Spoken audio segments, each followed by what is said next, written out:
할렐루야.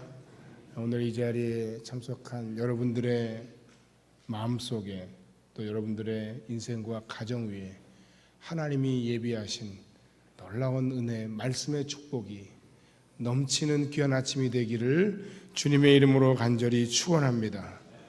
여러분들 주변에 신앙이 좋은 분들이 있으실 겁니다.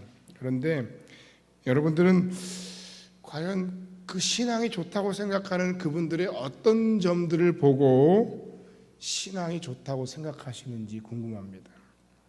예를 들면 저분은 어떤 상황 속에서도 늘 주님과 동행하는 삶을 사는 것 같다. 저분은 어떤 어려운 환경 속에서도 늘 감사하고 찬송하고 어떤 방식으로든 삶을 긍정적으로 해석하려고 하는 것 같다. 저분은 어떤 힘든 상황 속에서도 다른 사람들을 이해하고 배려하고 사랑하는 참 인격적인 사람인 것 같다. 저분은 어떤 상황 속에서도 하나님의 말씀을 사모하고 그 말씀대로 살아가려고 굉장히 노력하는, 순종하려고 굉장히 노력하는 것 같다. 다죠. 더 있겠죠. 그런데 저는 이런 모든 신앙이 좋다고 생각하는 분들의 공통점이 뭘까를 한번 생각해 보았습니다.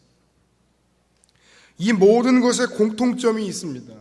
이 모든 것에 공통점이 있다면 그것은 바로 그가 어떤 상황 속에서도 하나님의 주권자 되심을 인정하는 인생이라는 거예요. 이 세상을 좌지우지하고 내 삶을 좌지우지하는 것이 어떤 돈도 아니고 어떤 사람도 아니고 운명도 아니고 내 실력도 아니고 그 어떤 것도 아니라 결정적으로, 가장 결정적으로 내 삶을 좌지우지하는 내 삶의 진정한 키는 하나님이시다. 하나님 한 분이시다. 라는 분명한 신앙을 가진 사람들이에요. 그러니까 그렇기 때문에 그렇게 어려워도 하나님이 내 삶을 붙들고 계시기 때문에 나는 범사에 감사합니다. 내 인생의 앞으로의 전망이 별로 그렇게 좋지 않은 것 같아도 그래도 하나님께 때문에 나는 그래도 감사할 수 있습니다. 사람들이 나에게 억울한 말을 해도 그 하나님의 갚아주심을 믿기에 나는 더욱더 하나님을 사랑하고 섬길 수 있습니다. 하나님의 실패하지 않으시는 섭리를 인도하심을 믿기 때문에 그 어떤 상황 속에서 나는 순종하겠습니다. 할렐루야. 우리는 이 하나님을 믿는 거예요. 이 하나님 때문에 우리의 생각이 다르고 우리의 마음이 다르고 이 하나님 때문에 우리의 구체적인 삶의 방식들이 달라지는 거예요. 근데 이 하나님을 믿는다고 하면서 하나님은 하나님이고 내 삶의 형편은 형편이고 나는 나고 도대체가 연결을 못 짓는 거예요.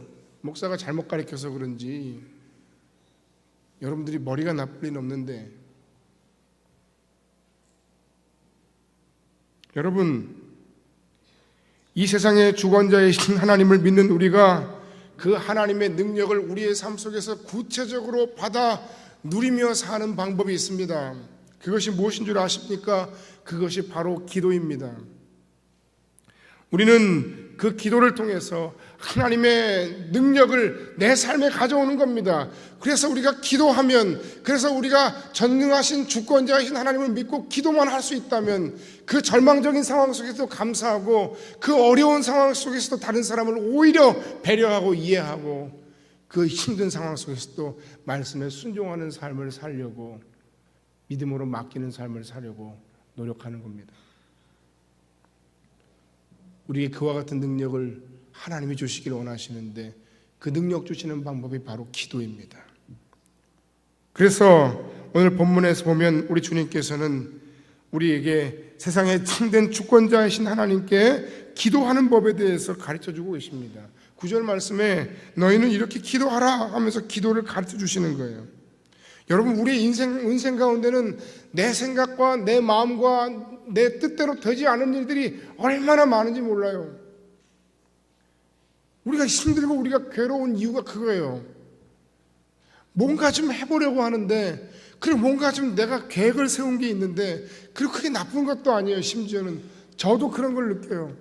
목회하면서 아니 내가 지금 내 이름을 좀 날리자고 하는 것도 아니고, 우리가 뭔가 정말 하나님의 거룩한 나라와 뜻을 이루기 위해서 필요하면 우리가 없는 돈이지만 없는 돈이라도 써서 뭔가 이 지역의 어려운 사람들, 주변 사람들을 좀 찾아가고 만나고 또 돕고 이 청소년들을 뭔가 세워주고 싶은데, 뜻을 잘 세워도 그게 내 생각대로 안 될 때가 있어요. 그 희한하죠? 잘 안 돼요. 좋은 마음의 뜻을 가지고 살아가도 내가 좋은 마음의 뜻과 계획대로 살아가는 그런 모든 실천하는 그 계획들이 한 가지 구체적으로 실천되는 데 있어서 걸림돌이 얼마나 많은지 몰라요. 사람의 마음을 움직여야 되고요. 그 사람의 의심하는 그 사람의 마음을 다시 한번 확신을 줘야 되고요. 그뿐이 아니죠. 좋은 일뿐만 아니라 우리가 가정생활하면서 우리 자녀를 위해서 열심으로 뭔가 할 때도 마찬가지입니다. 올해 우리 성음교회 성음아기학교가 18기를 수료했는데, 제가 거의 매해 그 수료 예배를 나가서 말씀을 전하면서 하는 특별한 한 가지 주제가 있어요. 여러 가지 이야기를 물론 하지만 그 중에 변하지 않고 하는 한 가지 주제가 있는데, 그게 뭐냐 하면, 여러분 자녀를 굉장히 사랑하시는데 그 자녀를 위해 하고자 하는 일들이 때로 내 생각대로 계획대로 안 될 때도 있고 내 뜻대로 안 될 때가 있다. 내가 그 자녀를 너무나도 사랑하지만 대신 아파줄 수도 없는 그런 상황도 있다. 그렇기 때문에 당신들이 부모로서 그 자녀들을 사랑하는 최고의 사랑 중에 하나가 무엇인가 하면 바로 하나님께 엎드려 기도하는 거다. 내가 할 수 없는 부분이 있기 때문에 그렇게 이야기를 했어요. 여러분들도 보셨는지 모르겠어요. 저 판교 IC 가기 직전에 요즘에 새로 크게 지은 어느 교회에 큰 프랑카드를 하나 걸어놨어요. 문제의 자녀는 없습니다. 문제의 부모만 있습니다.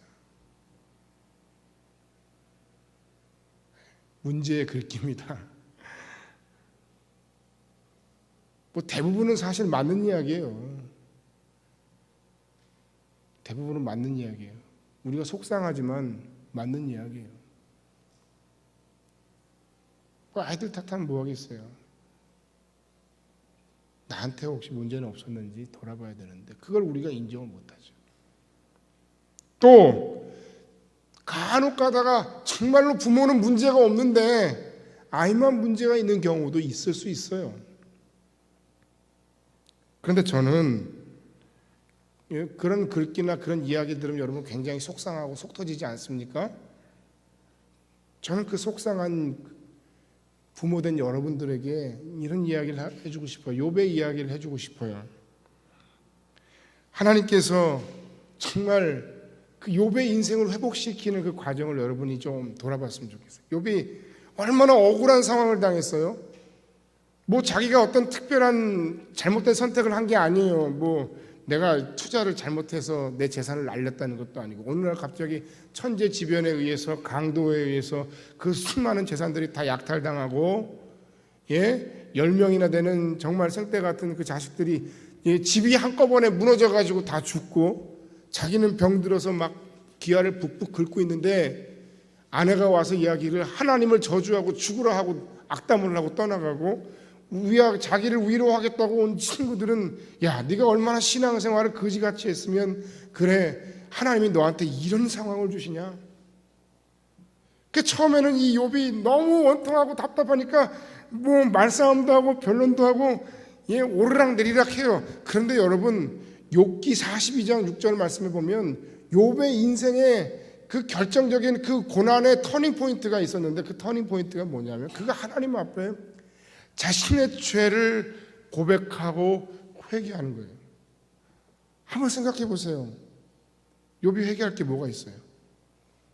그러나 죄인인 그 욥이 하나님 앞에 엎드려 진실로 죄를 뒤집어쓰고 티끌을 뒤집어쓰고 하나님 앞에 엎드려 회개할 때 하나님은 그의 인생을 회복시켜 주시더라 하는 거예요. 답답한 일이 많습니까? 여러분 생각대로 안 되는 일이 많습니까? 그러니까 여러분은 인간인 거고, 그러니까 우리는 하나님을 믿고 의지하는 거예요. 그러니까 우리는 그 하나님 앞에 엎드려 기도하는 거예요. 그 상황, 그 답답함, 그 절박함, 그 괴로움, 그 아픔 속에 우리가 할 수 있는 것은 오직 살아계신 하나님을 의지하고 기도하는 거예요. 왜? 우리 인생의 모든 주권을 가진 주권자이신 하나님의 능력을 얻는 방법이 기도밖에 없기 때문입니다.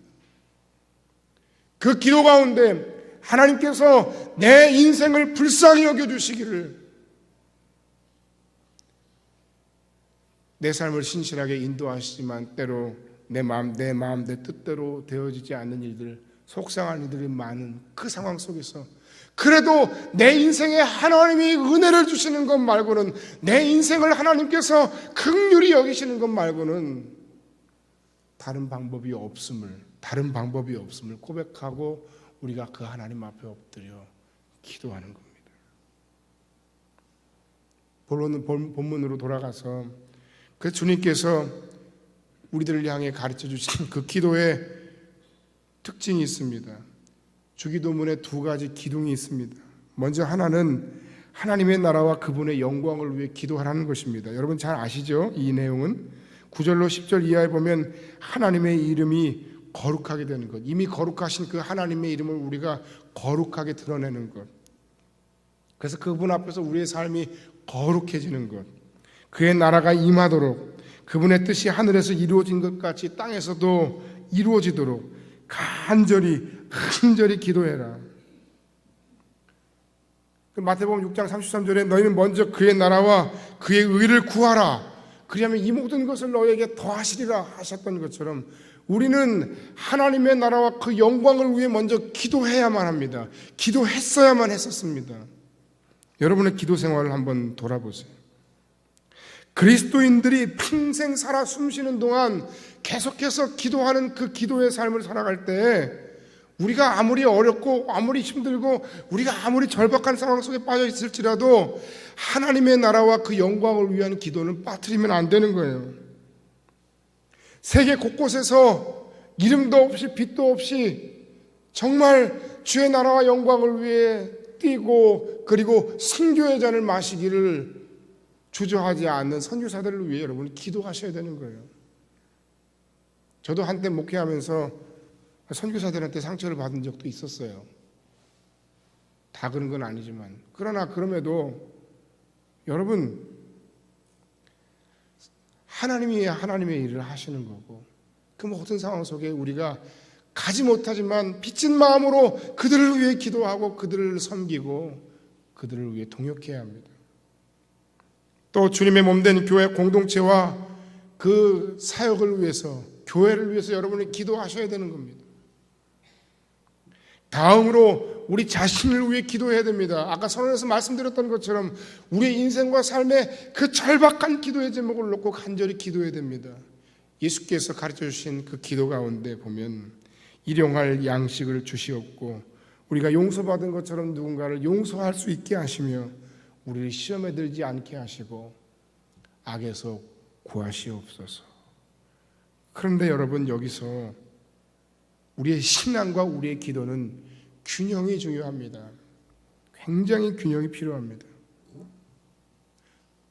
예를 들어서 여러분, 우리가 건강하려고 하는데 그 건강에도 굉장히 균형 있는 삶이 필요합니다.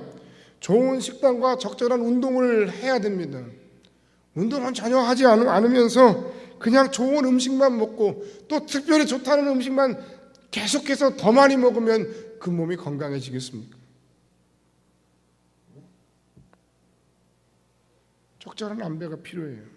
기도도 마찬가지예요. 하나님의 나라와 그 영광을 위한 기도는 아예 꿈도 꾸지 않아요. 목사님, 내 현재의 삶이 이렇게 힘들고 어려운데 뭐 하나님의 나라는 사실 너무 배부른 얘기입니다. 그게 뭔지도 모르겠고 그 영광 그것 뭔지도 모르겠고 교회 뭐 그것도 잘 뭐 사실 솔직히 얘기해서 와닿지 않고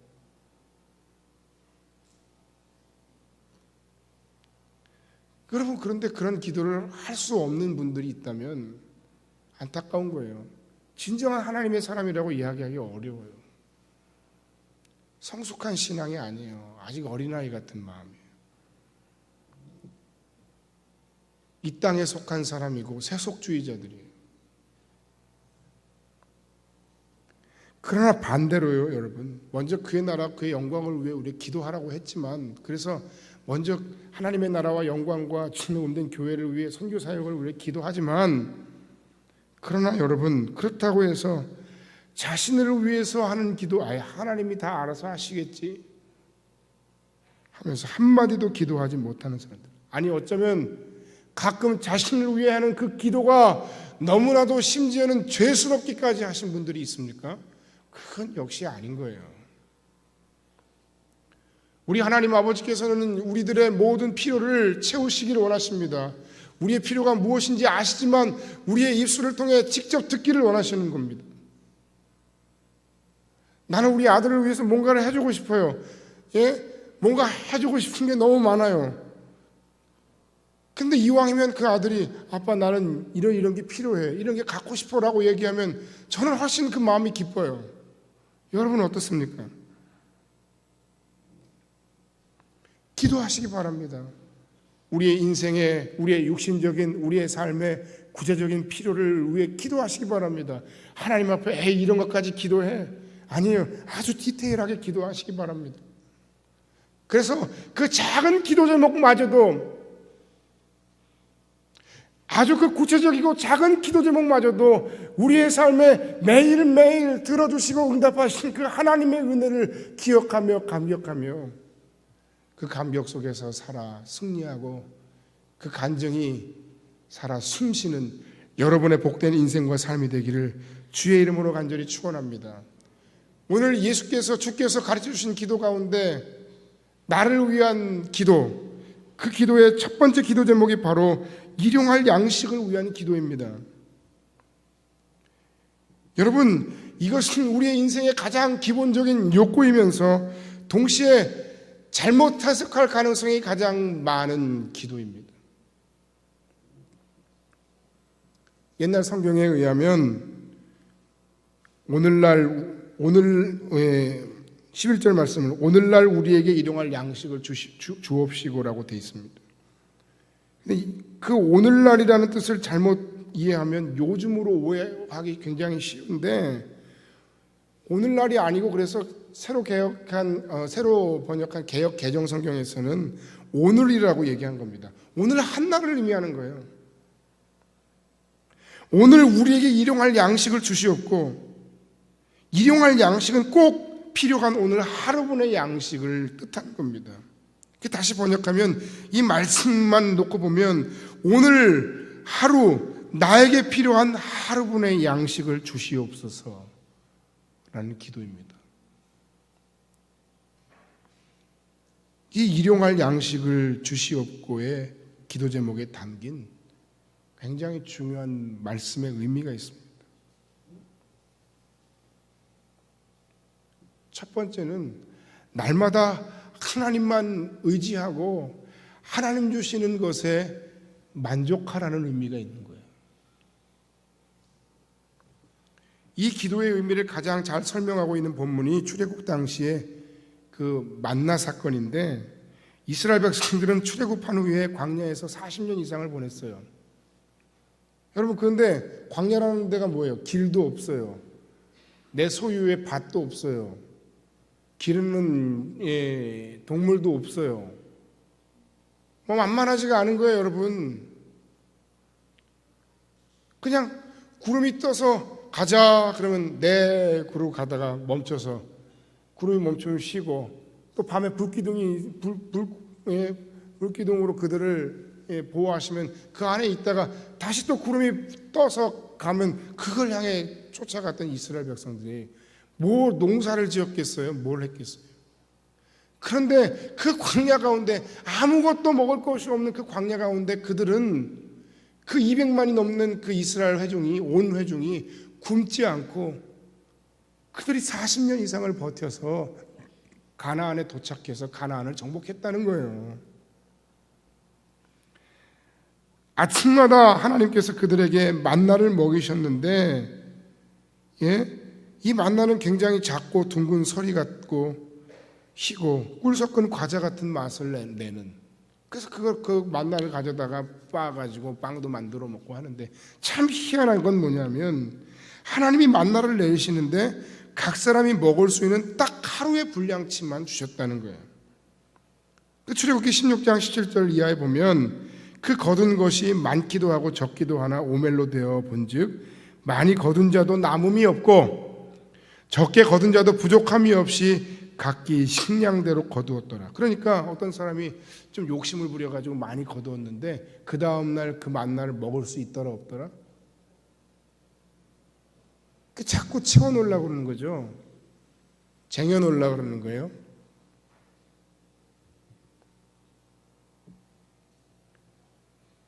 하나님은 그 만나를 한꺼번에 주실 수 있었지만 그러나 그렇게 주시지 않았던 거예요.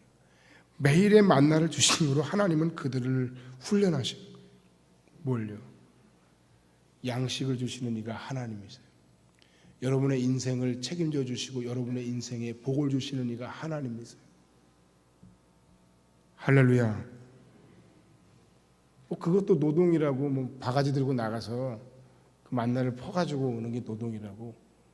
아유, 하나님, 내가 이렇게 일을 많이 했는데 하나님. 그러나 진정한 신앙은 그거예요. 이 모든 것이 다 하나님의 은혜입니다. 헌금을 하나님 앞에 드릴 때도 마찬가지예요. 그와 같은 하나님 앞에서의 진정한 신앙 고백이 있으면, 그래서 그 신앙 고백으로 하나님 앞에 예물을 드리면 그 시간이 얼마나 은혜가 되는지 몰라요. 하나님이 내게 베푸신 그것으로 내가 하나님께 이 시간 드리는구나. 여러분, 우리에게 생명 주신 분이 누구십니까? 여러분, 우리에게 각종 지혜와 재능과 모든 환경을 허락하신 이가 누구십니까? 물론 여러분이 순종했기 때문이고, 물론 여러분이 하나님의 복을 받았기 때문에 여러분 인생이 잘 되는 거지만, 그러나 더 중요한, 더 근본적인 과제는 그것입니다. 하나님께서 우리의 인생 가운데 은총을 내리셔야 된다는 거예요. 그래서 그 모든 과정 속에서 우리가 절대로 내가 자꾸 욕심을 부리고 쌓아두는 그것으로 나의 인생의 소망을 삼지 않고 매일매일 하나님께서 내게 주신 그 하루치의 만나, 하루치의 양식, 오늘도 오늘의 과제 가운데 내게 허락하신 내 마음 가운데 혹시 만족하지 못할지라도 내게 주시는 그 하루치의 하나님의 성과 성취를 통해서 하나님이 하셨군요. 하나님 때문에 나는 만족합니다. 그렇게 하나님께 소망을 두고 하나님의 은혜에 감사하고 감격하는 인생이 되어야 되는데, 하나님이 아니라 우리가 자꾸 뭐에다? 물질에다가, 돈에다가 우리 인생의 소망을 자꾸 삼습니까? 저는 돈을 적게 벌려거나 돈이 나쁘다고 얘기하는 목사가 아닙니다. 그러나 분명한 것은 하나님께 우리의 인생의 소망을 둬야지 물질에 우리의 인생의 소망을 두어서는 안 됩니다. 그러면 어떻게 됩니까? 내 통장에 잔고가 자꾸 쌓이고 많아지면 점점 내 몸도 점점 뻣뻣해지고 점점 뒤로 꺾이기 시작합니다. 백화점에 가면 그러는 겁니다. 내가 얼마 가진 사람인지도 모르고 이것들이 날 몰라봐. 내가 여기 있는 거 다 살 수 있는데. 저도 살 수는 있어요. 그 다음 달이 문제지. 그러다가 우리 인생과 삶 가운데 내 뜻대로 계획대로 되지 않아서 내 통장에 잔고가 줄다 못해 점점 줄어서 완전히 없어져 버리면 어떻게 됩니까? 오히려 마이너스 인생이 되면 어떻게 되는 겁니까? 불안하죠. 자신감이 없죠. 오늘 우리에게 일용할 양식을 주시옵고의 그 기도의 첫 번째 제목, 첫 번째 의미는 그래서 바로 그겁니다. 우리가 날마다 하나님만 의지하고 하나님 주신 그것에 만족하고 감사하라는 의미예요. 하나님은 일용할 양식에 만족하는 삶을 살도록 우리에게 만드신 거예요. 좀 없어도, 좀 부족해도, 혹은 내 인생의 미래가 좀 불투명해도 하나님, 나는 하나님을 의지하는 하나님의 사람이니까, 하나님께서 책임져 주실 하나님의 사람이니까, 할렐루야.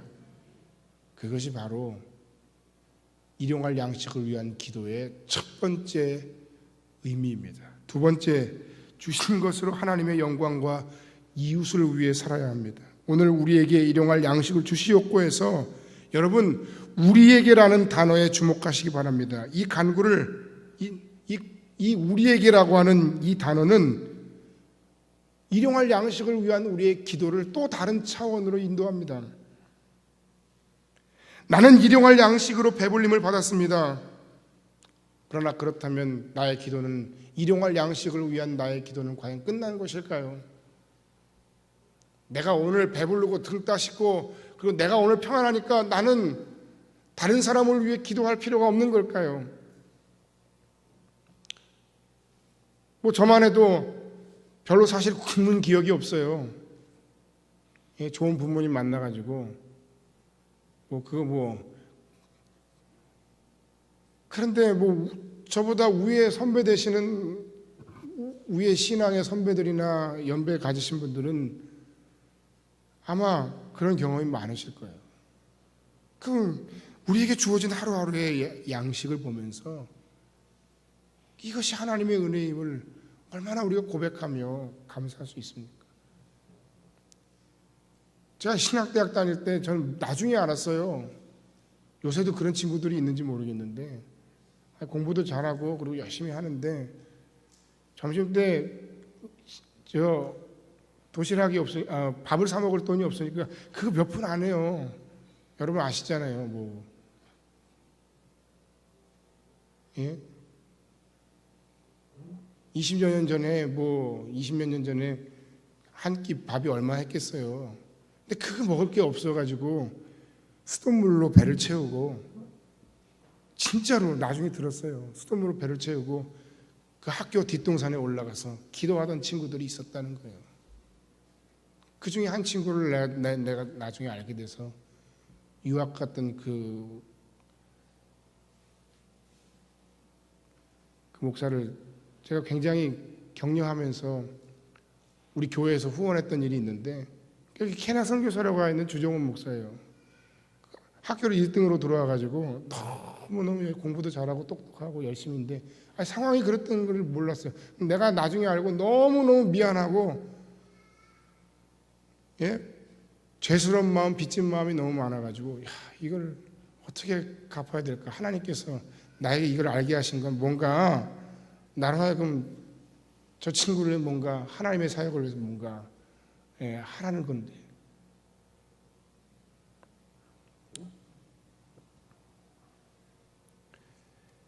나가 아니라 우리입니다. 나와 함께 있는 사람, 내 이웃이 일용할 양식으로 만족할 때까지가 바로 일용할 양식을 위한 기도의 핵심 포커스입니다. 두 번째 포커스입니다. 주는 것이 받는 것보다 복이 있다고 했습니다. 여러분, 하나님께서 여러분에게 주신 모든 것으로 자꾸 여러분 혼자만 꽁꽁 숨겨놓고 혼자만 잘 살려고 하지 마시기 바랍니다. 하나님 주신 그 모든 것으로 나누고 베풀고 섬기고 그리고 최선을 다해서 사주시기 바랍니다. 쓸데없이 술 같은 거 사주지 말고 맛있는 거 사주세요. 힘든 사람들 위로하고 격려하고 배고픈 사람들 도와주세요. 하나님이 큰 하나님의 도구요 대리자로 여러분들의 인생을 세우신 거예요.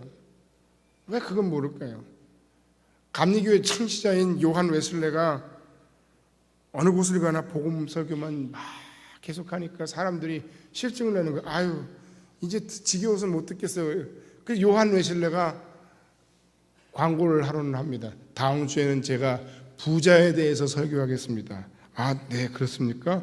그 다음 주에 사람들이 참 많이 몰려들었어요. 그 앞에서 요한 웨슬레가 이렇게 설교했다고 합니다.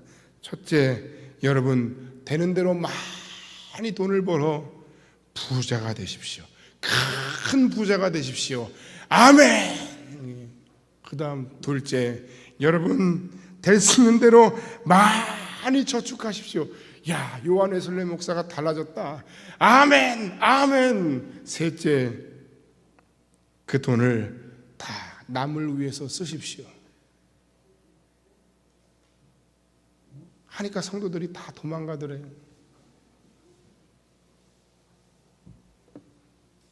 복 받으라는 얘기만 좋아하죠, 여러분들. 내 영혼이 잘된 같이 내가 범사에 잘되고 강건하기를 원하노라, 그것만 좋아하시죠. 그 하나님이 주신 은혜와 축복과 그 달란트로 여러분, 하나님께서 여러분들을 어떻게 사용하시기를 원하시는지 거기에 대해서는 여러분 관심이 있으십니까? 하나님께서는 하나님을 대신하여 다른 사람들의 일용할 양식을 먹여줄 사람들을 찾고 계십니다. 다른 사람들의 영혼을 책임져 주실 사람을 찾고 계십니다. 여러분들이 하나님의 도구되어 그들에게 복의 근원으로 쓰임받기를 원하시고 계십니다. 그러기 위해 열심히 돈을 벌고, 그러기 위해 잘 벌고, 그 목적이면 나쁘게 벌면 안 되죠. 좋은 일을 위해서 돈을 버는데 나쁜 방법으로 벌 수가 있겠습니까? 그리고 바로 그와 같은 것이 마태복음 6장 19절로 20절에 있는 내 보물을 하늘에 쌓아두는 거예요. 할렐루야. 마지막 세 번째, 신령한 영의 양식을 사모하라입니다. 우리가 하나님 말씀으로 사는 법을 하나님이 가르쳐 주시는데, 신명기에서 하나님께서 매일의 만나로 먹이신 이유를 이렇게 신명기 8장 3절을 통해 설명하십니다. 너를 낮추시며 너로 줄이게 하시고, 또 너도 알지 못하면 내 열조도 알지 못하던 만나를 내게 먹이신 것은 사람이 떡으로만 사는 것이 아니요 여호와의 입에서 나오는 모든 말씀으로 사는 줄을 너로 알게 하려 하심이니라. 떡이 필요 없는 게 아니에요. 떡은 필요해요. 떡을 위해 간구하세요. 그러나 동시에 떡만으로는 우리의 인생과 영혼이 채워질 수 없음을 고백하고 신령한 영의 양식을 사모하는 여러분들이 되시기를 주님의 이름으로 간절히 축원합니다. 결론의 말씀을 드리고 말씀을 마칩니다. 여러분, 기도는 주권자이신 하나님의 능력을 내 삶에 가져오는 것이라 그랬고, 내 삶에는 반드시 기도가 필요해요. 기도 없이 우린 살 수가 없어요. 왜? 내 뜻과 계획대로, 내 방법대로 돼야 되는데 안 되는 일들이 너무 많아. 안타까운 일들이 너무 많기 때문에 우리 하나님께 엎드려 기도해야 돼요. 아는데 못하십니까? 그럼 할 수 없죠. 절박하면 기도하게 돼 있어요. 내가 그렇게 힘들고 절박하고 안타까운데 하나님 앞에 무릎 꿇지 않는다면 여러분은 아직 급하지 않은 증거입니다. 특별히 하나님께서 우리에게 주신, 주께서 우리에게 가르쳐주신 기도의 내용 가운데 일용할 양식을 위한 기도, 삶의 육적인 필요를 채우기 위해 여러분 열심히 기도하시지만 동시에 그 일용할 양식을 위한 기도 속에 담겨있는 이 세 가지 깊은 영적인 의미를 기억하셔서 오직 하나님만이 내 인생의 주권자이시며 하나님 주신 그 모든 하루치의 성취로 인해 내가 만족하고 감사합니다. 자족할 수 있는 기도를, 또한 우리의 그 모든 필요를 채우시는 나 자신만을 위함이 아니요 하나님의 나라와 영광, 특별히 내 주변의 불쌍한 이웃을 섬기고 세우기 위함임을 고백하고, 무엇보다 이 모든 것에 진정한 영의 양식으로 내 영혼이 채워져야 함을 고백하는 그 일용할 양식을 위한 이 기도 제목 하나에도 이런 엄청난 기도의 의미가 담겨져 있음을 우리가 고백하며 이 기도로 승리하는, 이 기도로 주권자이신 하나님의 능력을 체험하고 고백하고 승리하는 여러분의 인생과 가정과 삶이 되어지기를 주님의 이름으로 간절히 축원합니다. 기도하겠습니다.